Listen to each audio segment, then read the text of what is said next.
Tantas veces nos quejamos de que nuestra clase política tiene un nivel bajo, no están preparados, no tienen esa vocación elemental de servicio público, no tienen los criterios ni la formación suficiente para poder abordar los problemas, digamos, complejos que tiene la gobernación de un pueblo.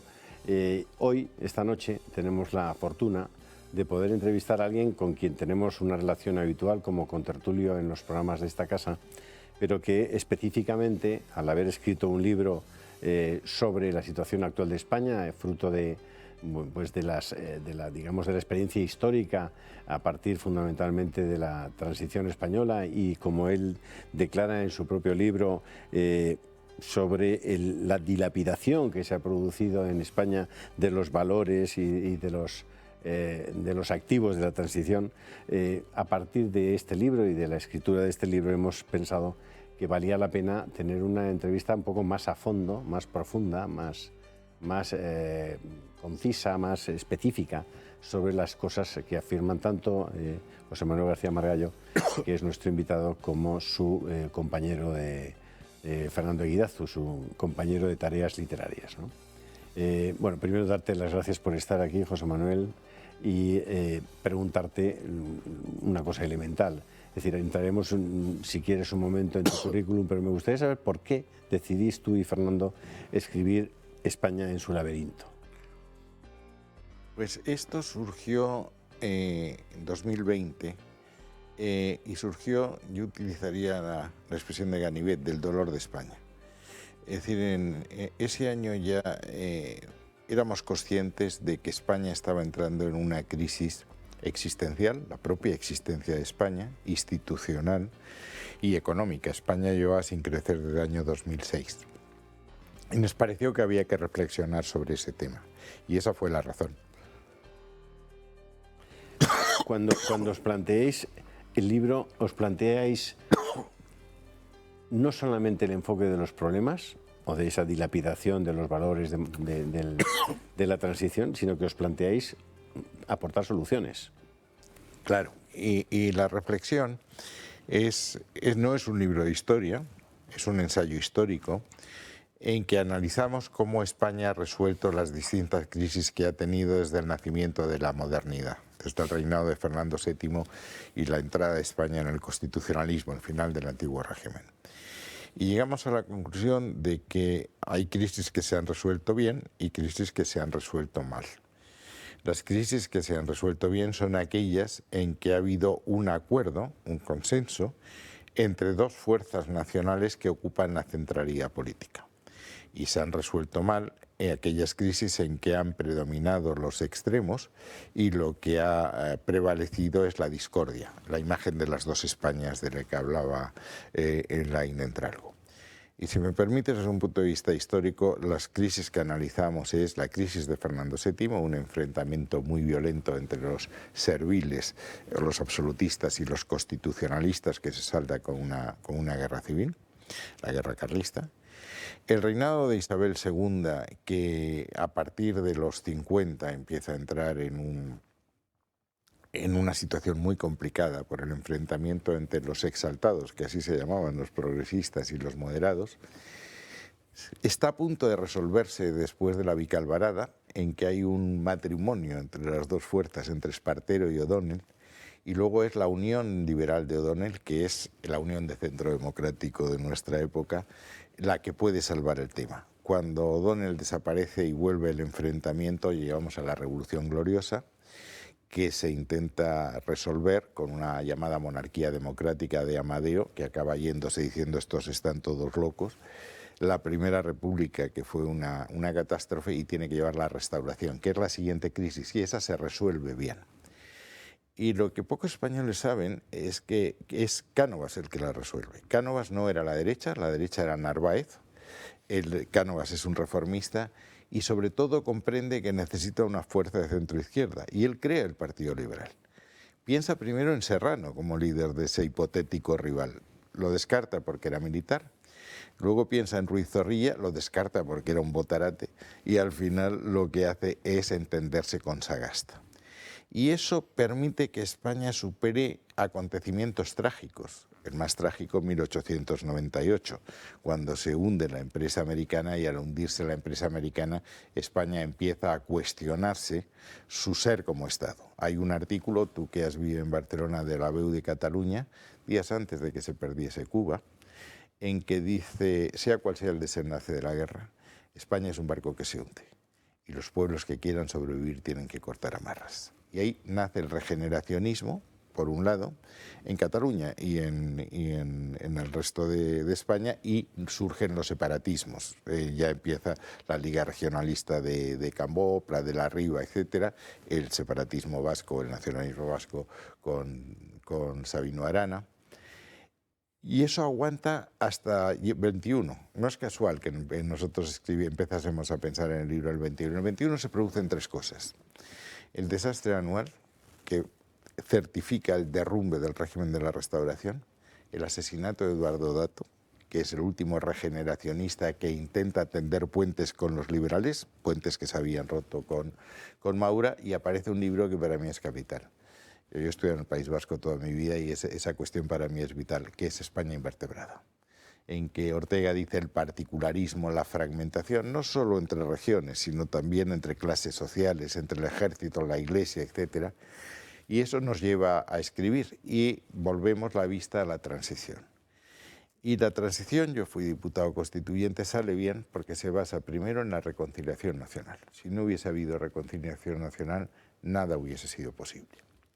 En segundo lugar, porque los partidos que se encuentran, que se abrazan, saben que sin arreglar la situación económica y social no hubiese habido proceso constituyente. Y hay un motivo de esperanza aquí. La situación entonces era peor que la de ahora. Nosotros, si tú tienes edad y conocimientos para recordarlo, estábamos viendo la resaca de la crisis del petróleo de 1973, que luego se completa con la de las ayatolás en el 79. Pero que se parece mucho a lo que ha pasado en Ucrania. Las dos estallan después de una guerra, aquella Yom Kippur, aquí la invasión de Rusia a Ucrania. Las dos disparan el precio del petróleo con una diferencia. Entonces se multiplicó por 12, ahora como mucho por 2. Como consecuencia de esa subida del precio del petróleo, subida de los precios, los bancos centrales reaccionan como ahora, intentando apagar el fuego subiendo los tipos de interés. Pero entonces se llegó en la Reserva Federal a tipos del 20%, ahora estamos en el 4 o en el 5%. Y allí hubo dos recesiones en Estados Unidos en los 80, que aquí no ha habido ninguna recesión. Entonces, esos son los pactos de la Moncloa. Y por eso el libro insiste mucho, las puertas centrales del sistema tendrían que entenderse para hacer unos pactos de la Moncloa. Los problemas que tiene España no se arreglan con ese pacto. Hay cosas que los españoles ignoran o no han percibido en su claridad. España lleva sin crecer desde el año 2005 en renta per cápita. Hoy todavía. Hoy hemos perdido 16 años. El índice de malestar social, y ese es un índice que hay que ver, no hay que ver, fijarse lo que está pasando en Francia. El índice de malestar social lo hace un economista que se llama Okun, suma inflación y desempleo. Es el peor de la Unión Europea. Y desde que está Sánchez en Moncloa ha aumentado un 44%. Y te preguntas, ¿y por qué estos malos resultados? Y es que hay tres problemas estructurales permanentes en el tiempo y que requieren una solución acordada entre todas las fuerzas políticas. El paro, la productividad y el desequilibrio de las cuentas públicas. En paro, la mejor cifra que hemos tenido nunca desde la transición fue en 2007, antes de la crisis financiera, un 8%, que nos puede parecer una cifra magnífica ahora, pero que era la peor. Sí. Y si vamos a los jóvenes, es que ahora tenemos un paro de cerca del 30%, y eso explica que los jóvenes piensen, que para mí es un tema muy grave, que van a vivir peor que nosotros, nuestros hijos, y que el ascensor ya no llega al ático social. Antes había una convicción de que tú podías, con tu esfuerzo y tu trabajo, mérito y capacidad, un curso sonoro, y eso se interrumpe, ¿no? Claro. La productividad, es que hemos perdido productividad, y en este mundo la regla del juego es la productividad. El crecimiento de Estados Unidos en los últimos años se debe en un 85% a la productividad. Claro. ¿Eso qué quiere decir? Que hay que hablar de educación, de formación humana, hay que hablar de investigación y desarrollo, hay que hablar de muchas cosas que requieren soluciones de fondo. Y luego el desequilibrio de las cuentas públicas, es decir, ¿por qué España ha podido dedicar menos dinero a ayudar a las empresas y a las familias en medio de la crisis de Ucrania? Porque teníamos la hucha vacía. Yo, que soy demócrata cristiano, siempre hablo de metáforas evangélicas. Esto es lo de las vírgenes necias y las vírgenes prudentes. Cuando llega el Señor, las vírgenes necias no tienen aceite para encender el candil y las vírgenes prudentes sí. Entonces les piden aceite y las vírgenes prudentes le dicen... ya lo siento. Lo siento. Y déjame profundizar en el argumento que daba al principio de este programa. Primero porque sí, es decir, José Manuel y yo coincidimos frecuentemente en algunos debates en la televisión y obviamente manifestamos posiciones dispares. No esperen ustedes que durante esta entrevista haya un debate, ¿no? No hemos traído ni le hemos pedido a José Manuel García Margallo esta noche estar con nosotros para debatir o para poner en cuestión las cosas que él afirme, sino estrictamente para conocerle más a fondo, para conocer cómo razona él las cosas que afirma y las cosas en las que cree, y a partir de ahí pues tratar de entenderle, ¿no? No, insisto, no busquen ustedes o no esperen que tengamos un debate político a fondo, porque eso ya lo tenemos habitualmente en nuestro Dando Caña o eventualmente en otras facetas o en otros programas. Decía al principio que García Margallo era una rara avis en este momento, en este mundo de la política en España, porque evidentemente pocas personas están tan cualificadas, tan preparadas, ni tienen un cursus honorum, en este caso, como el que tiene él durante 17 años eurodiputado, durante 13 años diputado en las Cortes, a partir de las constituyentes, durante 5 años ministro de Asuntos Exteriores.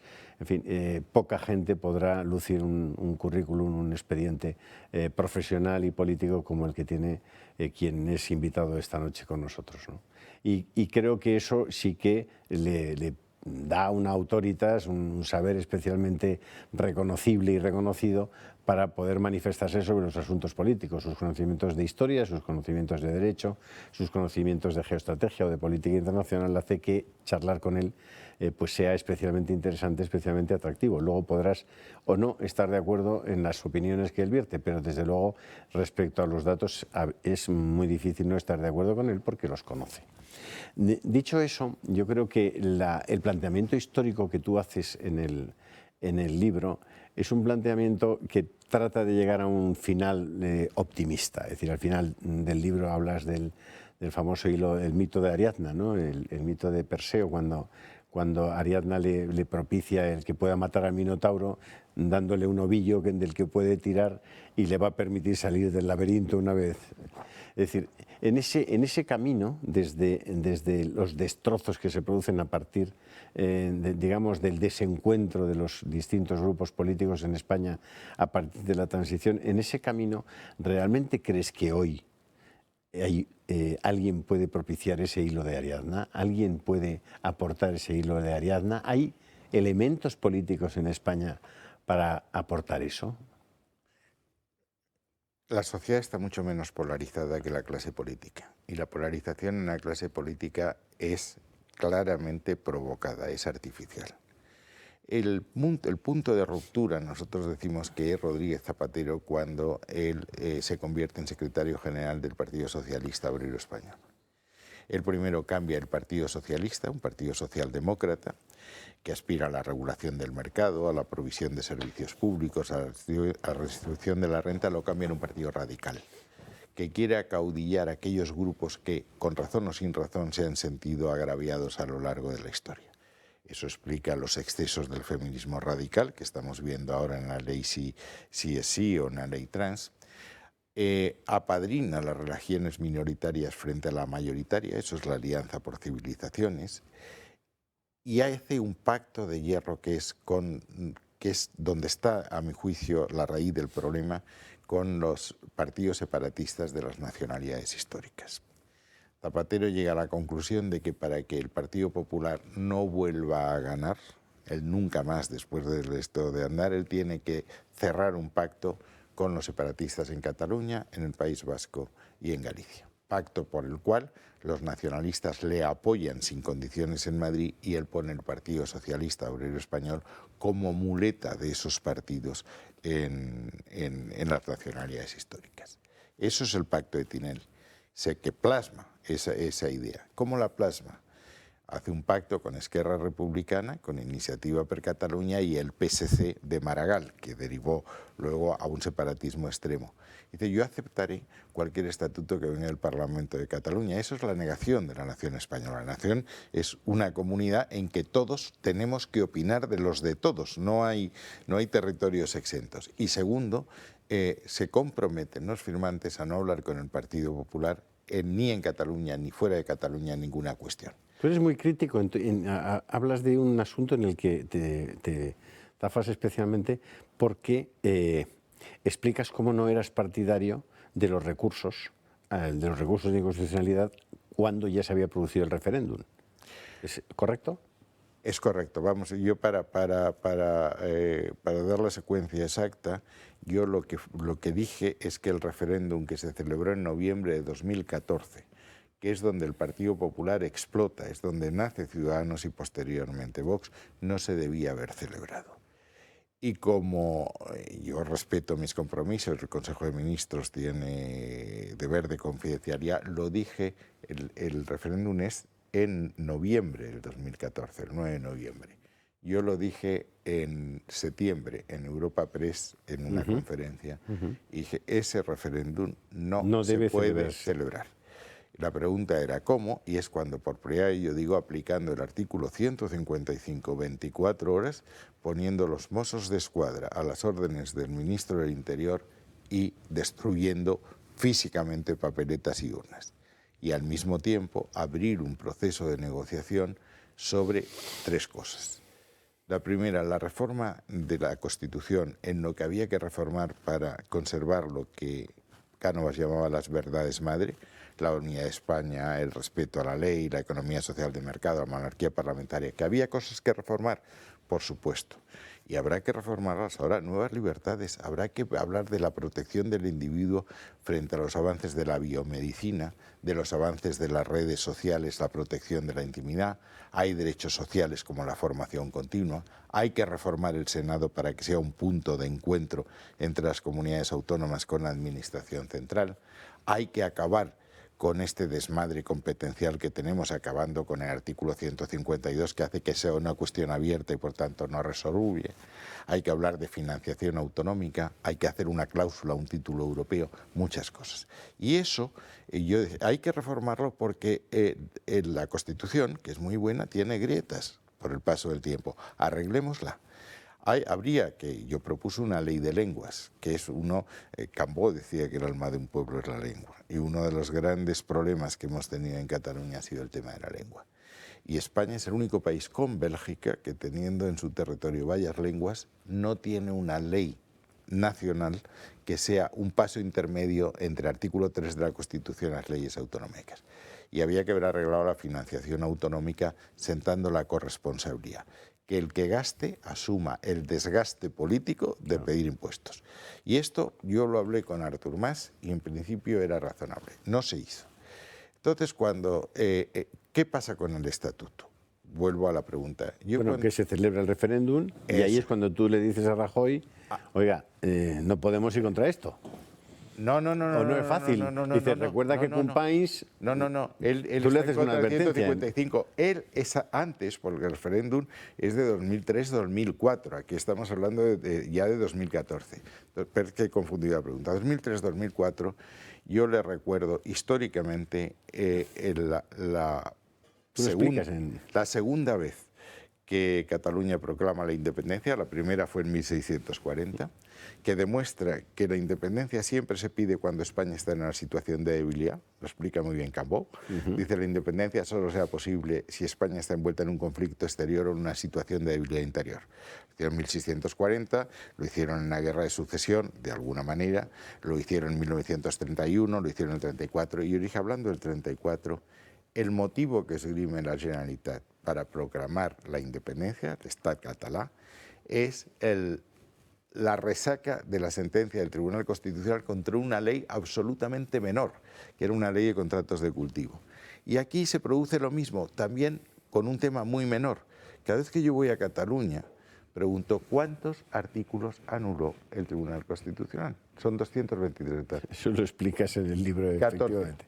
casi todos, del Consejo del Poder Judicial porque querían crearse... ¿La casación? Claro, querían crear jueces a su medida Claro. para que juzgase lo del 3%. Lo mismo que quería una agencia tributaria para tener inspectores a su medida. Claro, es mucho más cómodo, sin meter la pata, tener un inspector amigo que un juez amigo. Vamos a unos minutos de publicidad muy breves y volvemos al hilo de Ariadna, porque nosotros sí queremos contar con ese ovillo para ver cómo podemos ir saliendo de esto.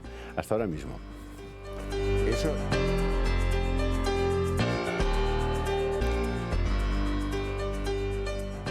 Mario Vargas Llosa, en una de sus primeras novelas, Conversación en la Catedral, comienza con el personaje central, que es Zabala, o Zabalita, comienza preguntándose cuándo se jodió el Perú. Ese exabrupto, esa frase poco fina, da lugar a una reflexión sobre la dictadura en ese momento del general Odría, creo que era el dictador peruano, ¿no? La novela, que no tiene desperdicio, es una novela realmente divertida, interesante, fresca, en la que hay unos protagonistas con una trama especialmente... Hombre, hoy sonaría casi cómica, ¿no?, el que le acusaran a uno, como hace Hortensia, a Fermín, de que se entiende con Ambrosio, que es su chofer, en unas relaciones homosexuales que suponen un chantaje por parte de Hortensia. En fin, es una novela que vale la pena leer y que pues da una muestra muy grata del talento de Vargas Llosa como novelista, ¿no? En esa pregunta de cuándo se jodió el Perú, tú estás implícitamente preguntándote cuándo se jodió España, cuándo se jodió esto, ¿no? Con perdón para los espectadores. Y luego nos vamos al hilo de Ariadna, porque no quiero olvidarlo en absoluto, para que nos sirva también de hilo para la solución de todo lo que tú pones de manifiesto que son verdaderos problemas, ¿no? Y ahora has mencionado probablemente los tres más importantes. ¿Cuándo se jorobó? 2003. 2003 es Tinel, en que consagra la tesis de que una comunidad autónoma puede hacerse un traje a la medida, diga lo que diga la Constitución, y cuando se rompe el consenso con el Partido Popular. Y para excluir el Partido Popular se va a esa estrategia. ¿Qué es lo que dicen? Dice, mire usted, el Partido Popular, con este entendimiento entre el Partido Socialista y los partidos nacionalistas, queda fuera, extramuros, de los territorios históricos, de las nacionalidades históricas. Un partido que no está en las nacionalidades históricas no puede vertebrar España, vuelvo a Ortega, y por tanto no puede gobernar. A partir de ahí, todo es ya dividir. Lo que en la transición fue unir, consensuar, aquí es dividir. La ley de memoria histórica, ahora memoria democrática, es una auténtica provocación y tiene un sentido exclusivamente de establecer divisiones. ¿Que hay que ayudar a los españoles que han perdido o perdieron sus seres queridos en la guerra o en la dictadura? Por supuesto.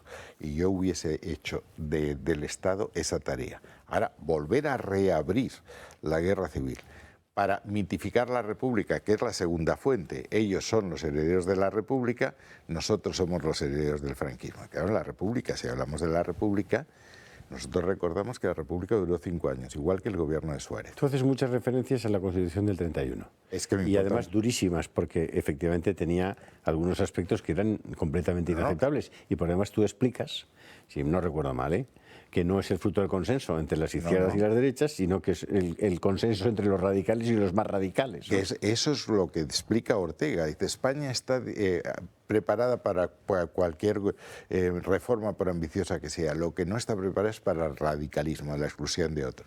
Y Azaña lo dice con claridad. Dice, esto es la República, ¿será de izquierdas o no será? La derecha no está legitimada para gobernar y, de hecho, cuando gana las elecciones y la CEDA, que es el partido mayoritario, el de Gil Robles, intenta meter 3 gobiernos, se produce la revolución de Asturias. 3 ministros. 3 ministros. Que Monedero, que es el maestro de Pablo Iglesias, dice, no fue legal, pero fue legítima. ¿Por qué era legítima? Porque permitía gobernar a quien no estaba legitimado para gobernar. Claro, ¿cómo se salda la República? 6 golpes de Estado. Sanjurjo, el socialista del 34, 3 anarquistas, y termina en una guerra civil y en una dictadura de 40 años. Hombre, un régimen que presenta este saldo al final no me parece que sea digno de imitación. Es lo de Ortega, ¿no? No es esto, no es esto. No es esto, no es esto. Es ese que es, fíjate, yo creo que es en septiembre y la República se había proclamado el 14 de abril. Y la República muere el 11 de mayo, cuando oyen la marcha real en un piso, porque era un grupo monárquico, y deciden quemar a Iglesias, lo cual es una reacción que como mínimo no respeta la lógica aristotélica. ¿Qué tiene que ver que usted diga la marcha real para que queme Iglesias? Y el ministro de Interior dice, todas las iglesias de Madrid no valen la vida de un republicano. ¿Hay desconexión o hay una sucesión natural entre digamos, los cambios que producen en España Guerra y González, o González y Guerra, Zapatero y Sánchez? ¿Existe un hilo conductor de eso o hay una disrupción? Yo creo que hay una disrupción. Es decir, el Partido Socialista Obrero Español, que ya era un partido nuevo, en el 74 los jóvenes arrumban a los líderes que venían de la República de la Guerra, Llopis, van a mirar hacia el futuro, pero celebran un congreso en Madrid en el 76 en que todavía hablan de autodeterminación de los pueblos, que es el concepto leninista, tienen el marxismo como método de análisis, quieren la República, etc. Eso ya en las discusiones constitucionales se ahorma. Se acepta el artículo 2, patria común e indivisible de los españoles, se aceptan las autonomías, se acepta la monarquía, se acepta el europeísmo y cuando Felipe en el 80 renuncia al marxismo se convierte en un partido socialdemócrata. Eso es lo que rompe Zapatero. Zapatero ya no es un partido socialista obrero español, es una confederación de partidos socialistas con otros partidos. PSC es el partido hermano del PSOE y ha impuesto en Cataluña muchas de sus tesis, pero sobre todo es que abraza todos los postulados de los nacionalistas y eso ya deja de ser un partido nacional. Partido que vertebre la nación. Y luego, insisto, se convierte en un partido radical y en un partido que busca el enfrentamiento, que busca la radicalización, no por convencimiento. A Pedro Sánchez le trae sin cuidado todo esto. O sea, él lo que quiere es seguir mandando. Si para seguir mandando tiene que asumir que es heredero de la República o aceptar que las nacionalidades se hagan un traje a la medida como les parezca, pues eso lo aceptará. Por eso a mí me preocupa que revalide este gobierno. Un PSOE todavía más debilitado, por tanto más dependiente de los partidos periféricos y por tanto, y yo lo que creo, Julio, que está pasando, que es lo que se trasluce en este libro, ellos quieren cambiar el concepto de España de la Constitución. ¿Cuál es la España de la Constitución? España es una nación, aunque ocete autonomías. Ellos quieren ir a una España plurinacional. Es más, hablan, y el ministro de Universidades lo acaba de decir, de referéndum de secesión. ¿Jurídicamente vinculantes? No, pues no pueden, pero políticamente vinculantes. Organizado de forma confederal. Eso fue la cogobernanza que vimos en el COVID o en la distribución de fondos europeos. Y luego con una economía populista intervenida. Aquí cuando tienen un problema, pues como dice Maduro, expropiese. Que hay un problema de los alquileres, se limitan.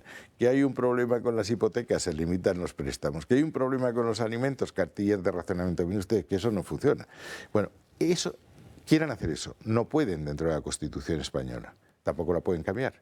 ¿Qué están haciendo? Vaciando el Estado de Derecho, que es como empiezan todas las dictaduras. Citamos ahí, y lo desarrollamos en un libro que saldrá ahora, el gran invento de Lenin es no en la interpretación del marxismo, que ya existía, sino la concepción del Estado totalitario. Él crea un partido que él dice tan disciplinado como la Ojrana, que era la policía zarista.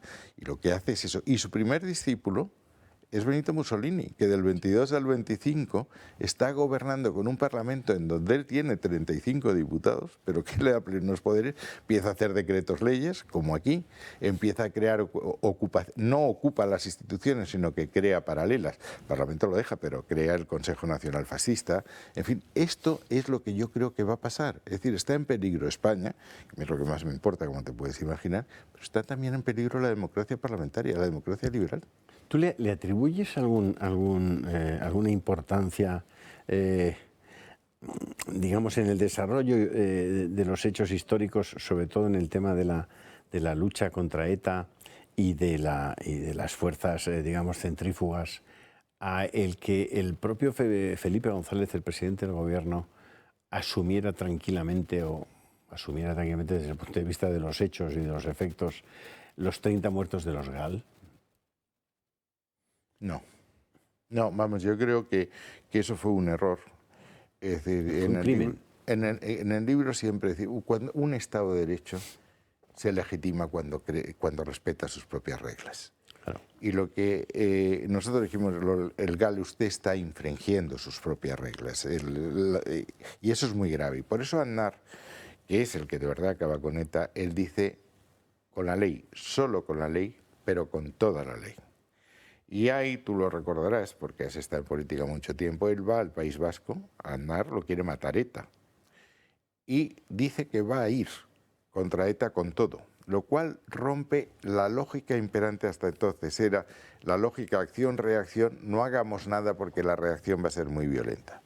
Como tú sabes, encarcela a la mesa de Ribatasuna, suspende Egin, etcétera, con la ley, con toda la ley. Y logra el apoyo, gracias, entre otras cosas, a su política con los americanos, cosa que no se ha dicho. Cuando se hable de Irak habrá que ver, decir, oiga, que esto tuvo mucho que ver el apoyo de los poderes extranjeros. Yo estaba en Bélgica, en el Parlamento Europeo, cuando teníamos todos los días que pelear en el Pleno, explicando que los etarras no eran patriotas, no eran abertzales, eran asesinos, porque allí no nos daban una sola extradición y había una mística porque venían de la lucha contra el franquismo. Eso yo creo que Felipe, con el que yo he tenido, González, con el que he tenido muchas discrepancias, yo no estaba en su partido, bueno, ahora para mí sería, vamos, como líder del Partido Socialista, no te diré como el Sagrado Corazón, pero sería más que bienvenido y estoy seguro que podríamos llegar a un entendimiento con el Partido Socialista histórico. Insisto, que era un partido español, un partido socialdemócrata, un partido europeísta y un partido atlantista. Cuando esas cosas concurren, las coaliciones son posibles. Fíjate tú que en Alemania los socialdemócratas pueden gobernar con los democristianos o pueden gobernar con los liberales y los verdes. Pero es que todos creen en Alemania, cosa no menor, todos creen en el proyecto europeo, todos son atlantistas y todos creen en la economía social de mercado. Entonces así es fácil de entenderse. Ahora, que Sánchez se puede entender con Pablo Iglesias, que cree en la autodeterminación, que cree en la economía bolivariana, que cree que lo del Estado de Derecho y la legalidad es una frivolidad, un lujo que España no puede permitirse, es muy difícil. Apuestas por mantener el bipartidismo a toda costa, en todo momento. Yo creo que la ruptura del bipartidismo ha sido una catástrofe en todas partes. En España, en las crisis, como he intentado demostrar antes, se resuelven cuando hay dos partidos que están en la centralidad política, que asumen las verdades madre, los fundamentos de la Constitución. El artículo 2 dice que la Constitución se fundamenta, no dice consagra o establece, sino se fundamenta en la indisolubilidad de la nación española. Cuando eso es posible, todo lo demás también lo es. Cuando no, casi todo es muy difícil. Pero fíjate lo que está pasando donde se ha roto el bipartidismo, Francia. En Francia estamos viendo que Macron se sostiene sobre una constelación de partidos, grupúsculos o personas que no están más que unidas por la obediencia al presidente de la República. Cuando Macron desaparezca, lo más probable es que Francia, el primer partido sea Le Pen. Ya lo veis en este momento en las encuestas. Y el segundo partido sea Mélenchon, que es la extrema izquierda, que habla de la revolución en la calle, lo mismo que Pablo Iglesias aquí. En Italia se fue a un momento de fragmentación. El gobierno es Meloni. Ahí explicas en el libro, por cierto, y luego volvemos, que las revoluciones en Europa son en la calle, pero en España han sido normalmente espadones, dices tú, ¿no? No. Los espadones eran los adalides de los liberales, ¿no? La revolución ha sido en la calle, ¿eh? Es decir, la gloriosa 1868 es en la calle y el 34 fue en la calle y no te digo nada lo que pasó en el 36. Es decir, no, los espadones... Sí, perdóname que te he hecho un No, el paréntesis. problema de los partidos liberales españoles eran muy débiles. Entonces tenían que tener un espadón que impusiese sus tesis. Claro. Pero es que es curioso el ejército, en el libro digo, hay dos cosas que son muy llamativas, el papel de la Iglesia y el papel del ejército en la historia de España. Los liberales en Europa querían tener a los militares lo más lejos posible del poder. En España los quieres tener los más cerca del poder. Lo cual, y en la Iglesia pasa una cosa que yo creo que termina en el Concilio Vaticano II. Dice Américo Castro, que es un gran historiador, es el que habla de los cristianos viejos y los cristianos nuevos, que en España uno no se hacía cristiano por la adhesión a una fe o una doctrina, sino por afirmar su pertenencia a una gens. El cristiano viejo era el que no tenía mezcla de sangre judía o sangre islamista. Y entonces es siempre un catolicismo belicista, por oposición a otros. Eso determina una confusión entre Estado e Iglesia que fue enormemente perjudicial para los dos. Fíjate, estuve ayer en el Panteón de España. Allí está enterrado Canalejas. Hay que ver lo que decían los nacionalcatolicistas de Canalejas, que era un hereje y tal. Canalejas era el único español que tenía una capilla en su casa por privilegio del Papa. Pero hace la ley del candado, que intenta limitar la expansión de las órdenes religiosas, y es considerado como un hereje. Bueno, en época de Franco, yo recuerdo en Deusto que decíamos que los franquistas iban a misa a rezar por la conversión del Papa, que era entonces Montini. Hay gente ahora mismo rezando Que por también reza por la conversión. sus mismas intenciones. Oye, no mencionas, y eso lo echo de menos en el libro, el papel de la masonería. Es que eso no... Fíjate, yo lo hemos tratado y este libro tenía 1000 páginas y se hablaba de la masonería, quedaron 322. La masonería tuvo, precisamente por el papel de la Iglesia en la vida política española, la confusión entre el trono y el altar. La Iglesia y el Estado. Hay una reacción, y es mucho más importante que la masonería, y supongo que muchos de sus dirigentes serían masones, la institución libre de enseñanza. Porque el gran tema de batalla en la Iglesia, en España, es católicos anticatólicos, que es la carta de los obispos en la guerra civil, dos visiones totalitarias, el comunismo versus lo que representaban la España que se alzó, que era la mitad, por cierto, no, es decir, esto de la guerra civil diciendo que era una cosa de los alemanes, italianos y los marroquíes contra los españoles. Mire usted las elecciones del 36 y España estaba partida en dos, y ya los dos bandos habían decidido que ese fue el problema, que las cuestiones no se dilucidaban a votos sino a tiros, los dos. Y ninguno acepta el resultado de las urnas. En el 31 gana el republicano, se subleva Sanjurjo. En el 33 gana la derecha, se subleva la izquierda. Y en el 36, las elecciones de febrero, bastante poco limpias, determinan el alzamiento de media España. Y ese es el problema para mí, siempre ha sido evitar las dos Españas. Por eso soy contra la política de bloques. Si hay una frase... Pero te me has ido de la masonería, ¿eh? No, es que fíjate, trato simplemente de establecer si tú tienes la idea de que la masonería como institución, tuvo importancia aparte de la institución libre de enseñanza, y lo que sería la escuela moderna y toda aquella historia, ¿no? Si tuvo importancia o no. Y si la tiene hoy, porque no sé si tú te has leído el Manifiesto de Barcelona del 2002 o el Manifiesto de Motril del 2001, pero prácticamente todas las cosas que están ocurriendo en torno a la agenda antropológico de libertades está incluida ya en los manifiestos de la Fundación Ferrer y Guardia, sobre todo del mundo de Esquerra Republicana. Guardia es de 1909. No, pero la Fundación Ferrer y Guardia de hoy, en la que está Borrell, por ejemplo, o Carol Rovira como patronos, ¿no? Estamos hablando de que en el entorno del Partido Socialista de Cataluña, que yo creo que, y tú lo explicas, que en un momento determinado asume el liderazgo del Partido Socialista en España. Es decir, ¿por qué asume ese liderazgo? Quizás porque la masonería es el elemento aglutinador, instigador de esa nueva antropología, de esa nueva agenda. Pregunto, ¿tú eso no lo habéis considerado? Yo no conozco suficientemente la masonería para hacer un juicio. Lo que sí te digo es que ha habido, es verdad lo que dices, porque es decir, fue Maragall, que era el PSC, no era Esquerra Republicana, También masón. el que crea el problema, ¿no? Pero yo creo que se le ha dado demasiada importancia. A mí me chocó enormemente en 1975, el último acto que hace Franco, que es en octubre, 1 de octubre del 75, que él vuelve a hablar de la conspiración judeomasónica, que a mí me parecía que era una realidad, por lo menos en los partidos que estábamos en la oposición, no tenía ninguna influencia la masonería, y entonces me parecía que era una visión muy distorsionada del mundo.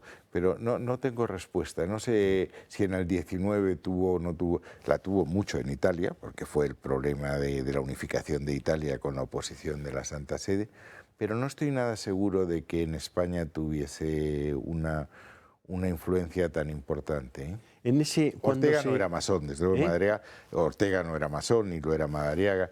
Pero fíjate, hay una frase cuando hablamos de las dos Españas, que es para mí la obsesión. Yo entré en política muy joven porque leí las conclusiones de lo que el régimen llamó el contubernio de Múnich, en que se reúne toda la oposición de dentro y de fuera sin el Partido Comunista. Y Salvador de Madariaga, que era un gran liberal, lo cierra dirigiéndose a los que habían venido de España y dice: los que perdisteis la libertad por conservar la tierra. Y luego se dirige a los que estaban fuera y dice: los que perdimos la tierra por conservar la libertad, queremos ahondar en un camino que nos lleve juntos a la tierra y a la libertad. Y a mí eso me pareció la idea de la reconciliación nacional que había hecho don Juan de Borbón en el 45, en el manifiesto de Lausanne. Y es cuando yo ingreso en las Juventudes Monárquicas Españolas. Pues yo empecé en política, yo siempre he querido hacer política. Eso se te nota, no, vamos, como comer con los dedos. Yo decidí hacer Derecho y Económicas porque me parecía que era la buena preparación. Y la hice en la Universidad Comercial de Deusto, que estaba preparada para formar cuadros para las empresas vizcaínas. Y a mí lo del sector privado no me llamaba. Y cuando decidí hacer oposiciones, vivía en San Sebastián, estaba muy afrancesado. Digo, ¿qué es el cuerpo que más me aproxima a hacer política? Y eran los inspectores de finanzas en Francia.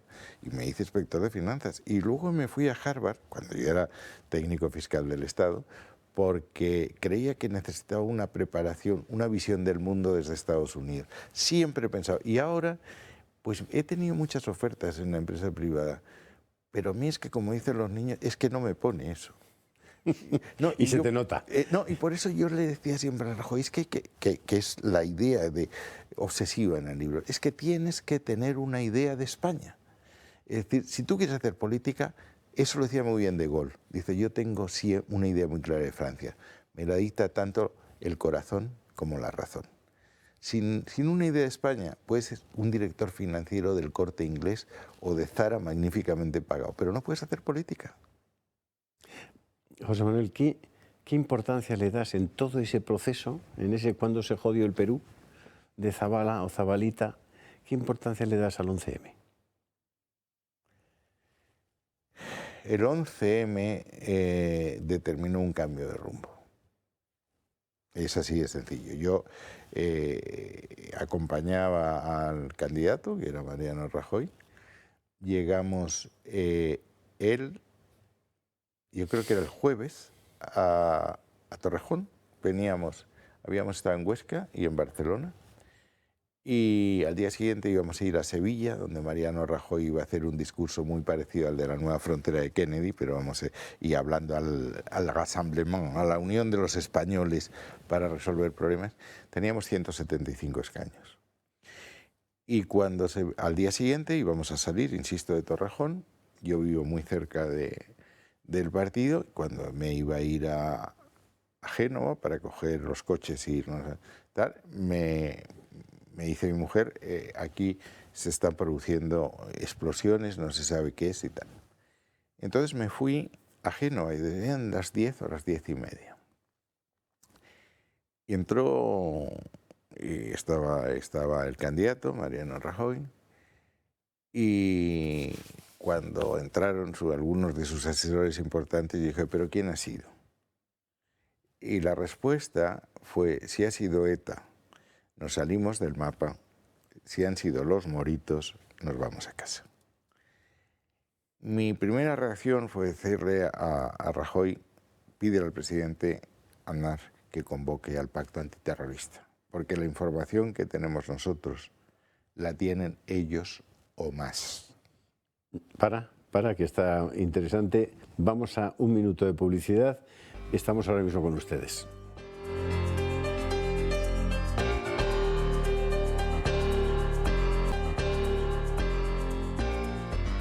He interrumpido a José Manuel García Margallo en un relato que a mí me parecía fascinante. Si no fuera por lo triste, por los, sucesos tan tristes que rememora, el relato es apasionante. Bueno, entonces, según va avanzando la jornada y aparecen las cintas en una camioneta, eran las 4 de la tarde, yo seguía insistiendo en que había que compartir la información entre todos los partidos políticos. Pero no se hizo así y la verdad es que ya el viernes fue un día muy malo. El sábado, claro, aquellos días los tengo muy grabados. Estaba en el Bernabéu, que empató el Madrid con el Zaragoza. Todo fueron malas noticias aquel día. Y yo le dije a mi mujer, yo me tengo que ir a Génova porque oí en la radio que Génova estaba rodeada. Digo, hombre, yo soy amigo de Rajoy, yo tengo que estar allí. Y ella me dijo, yo también soy del PP y también fui. Estábamos 6 o 7 personas, no había más. Y salimos a la 1 o las 2 de la mañana por el garaje para evitar conflictos. Un momento que lo vimos mal. Y el presidente Rajoy, le pregunté, ¿pero está tu padre? Y dice, sí, pero no le voy a decir que venga mañana porque hemos perdido las elecciones. Y eso fue un momento que alteró la historia de España. Porque otros 4 u otros 8 años más de Partido Popular hubiesen servido para enderezar muchas cosas. ¿Y a quién le interesaba alterar la historia de España, José Manuel? Bueno, yo creo que el Partido Socialista fue el gran beneficiado de aquella operación, pero te digo por qué creo que podíamos haber cambiado la historia de España. Fíjate, hablábamos antes de economía. Cuando Franco muere, trabajan 12 millones de españoles. Cuando Felipe González se va en el 96, trabajan 12 millones de españoles. Cuando Aznar se va, en el año 2004, trabajaban 19 millones de españoles. Se había liberalizado la economía, habíamos entrado en el euro por primera vez. Eso, yo le doy mucha importancia. Por primera vez desde Viena, 1815, España coge el tren en la estación, no en marcha. Entramos en el euro, teníamos unas magníficas relaciones con Estados Unidos. Yo creo que hubiese cambiado la historia de España. Yo creo que el personaje, iba a decir el más, no, el de Supera Sánchez, el personaje más nefasto que ha habido para la historia de España ha sido José Luis Rodríguez Zapatero. Ahí hablamos bastante de eso. Sí. El capítulo de Sánchez no es caritativo, se llama La descomposición del sistema, el sanchismo. El sanchismo. De acuerdo que eso favoreció al Partido Socialista, no tiene ninguna duda, pero hay tantas incógnitas respecto a quién produjo aquella masacre. Ha habido mucha literatura sobre ese tema y no lo sé. O sea, honestamente no lo sé y creo que no lo sabremos nunca. Es decir, si no sabemos quién mató a Kennedy... Alguna idea parece que sí, a partir de los documentos que se han hecho públicos. Pero bueno, en cualquier caso sí que hay mucha gente que cree que Zugam no debería estar condenado a 46.000 años de cárcel, condenado por los 2 testimonios de 2 mujeres rumanas a las que se les dio una indemnización de 40.000 euros y una de ellas parece que incluso ni iba en el tren, ¿no? Y por tanto no pudo reconocerle. En cualquier caso, yo coincido contigo en que el 11M fue una de las claves de los puntos de inflexión en los que, y probablemente que 8 años más de Partido Popular en el gobierno hubieran cambiado completamente la historia. ¿Hay alguna razón por la que el Partido Popular decide en un momento determinado abandonar determinados compromisos políticos o éticos por los que había apostado en su programa, por ejemplo, del 2011? No, 2011 lo que se produce, y eso sí que hablo en primera persona porque entré en el gobierno, es que la situación de España era muy diferente y mucho peor de la que se nos había dicho. Es decir, había un montón de facturas en el cajón, había un montón de obligaciones contraídas que estaban sin pagar y había una crisis internacional gigantesca. Tan gigantesca es Rodríguez Zapatero el que el 10 de mayo del 2011, nosotros entramos en el gobierno a finales de año, tiene que adoptar el mayor programa de recortes de la historia de España. La reducción de los sueldos de funcionarios, la supresión de vacaciones, de pagas extraordinarias, la congelación de pensiones, la congelación de la dependencia, el abandono del cheque bebé, el corte de la inversión, etcétera. Mira, eso era una situación tan delicada, que mi situación personal, yo entré en el Consejo de Ministros siendo ministro de Asuntos Exteriores y Cooperación, salí siendo ministro de Asuntos Exteriores sin cooperación, porque la cooperación internacional le pegaron un tajo del 75%. No, llegó a estar en 5.000 millones, si mal no recuerdo. 75%. Y hubo que, bueno, teníamos obligaciones fuera, teníamos ONGs. Afortunadamente, esto era como, también se decía que el Partido Social, que Zapatero era como Judas, porque había vendido al Señor y luego no había ni siquiera sabido cómo gastarse los 30, y efectivamente había mucho dinero en cuentas corrientes que no habían utilizado y que nos permitió sobrellevar. Pero allí todos los consejos de ministros llegábamos sin saber si España iba a ser rescatada o no iba a ser rescatada. José Manuel, ¿tú crees de verdad que...? Y eso era prioritario porque si no hubiésemos sido rescatados hubiesen caído lo que había pasado en Grecia, en Portugal, en Irlanda, en Chipre. Eso era la prioridad absoluta. Lamentablemente nos quedan solo 3 minutos. Lamentablemente, porque tendríamos 1000 temas sobre los que seguir charlando, pero ¿tú crees de verdad que con 4 años más de sanchismo esto ya no tendrá solución? Yo creo que es muy preocupante porque el Partido Socialista Obrero Español, pase lo que pase, va a salir muy debilitado. Yo creo que el crédito de Sánchez ya es irrecuperable. Es decir, si logra formar gobierno, será un gobierno mucho más dependiente de las fuerzas a su izquierda, por mucho que las dulcifique en este espacio Chanel de Yolanda Díez, y muy dependiente de los partidos separatistas. Y eso nos puede llevar, yo estoy convencido, que a una convocatoria de un referéndum en Cataluña, insisto, no jurídicamente vinculante, pero imagínate políticamente el resultado que tiene eso, y a una degradación de las instituciones, porque estos tienen, hay un libro que está citado ahí, La tentación totalitaria de Ravel, estos tienen una tentación totalitaria. Sin embargo, en ese tema catalán ellos afirman, y no se cansan de explicar, que durante el sanchismo el sentimiento pro independencia en Cataluña no ha hecho más que disminuir. Eso es verdad, pero no el apoyo a los partidos independentistas. Y los partidos independentistas, no lo digo yo, tornaré a cero. Lo volveremos a hacer en cuanto podamos. Y eso será cuando España es más débil, es una de las tesis, y España va a ser más débil con Pedro Sánchez. Yo creo que entramos en una situación muy complicada. Lo que dicen es que hay más calma en las calles. Hombre, si vas cediendo a todos, había un general que decía, la paz siempre es posible, basta con rendirse.